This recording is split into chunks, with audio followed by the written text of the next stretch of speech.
আসসালামু আলাইকুম। আশা করি সবাই ভালো আছেন। আরও একটি নতুন ভিডিও নিয়ে চলে আসলাম আপনাদের সামনে। আজকে আমার মুরগির বয়স 33 দিন। আজকে কথা বলবো মুরগির ঠান্ডা নিয়ে। ঠান্ডা হলে কি খাওয়াবেন? ঠান্ডা লাগলে সাধারণত আমি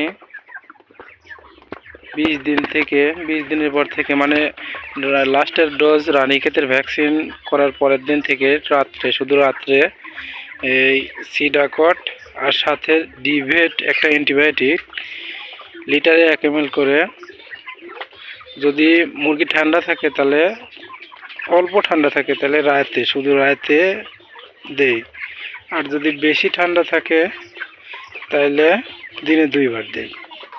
আর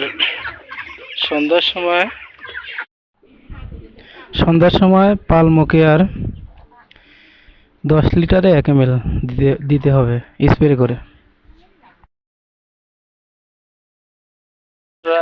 অনেক উপকারী ওষুধ হলো এই যে নাপা।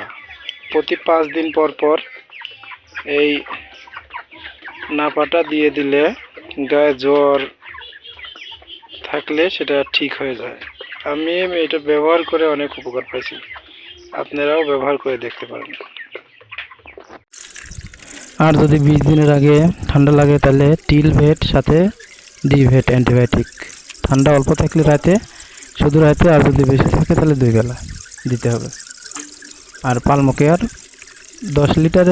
1 লিটার পানিতে 10 ml ওষুধ দিয়ে স্প্রে করে দিতে হবে।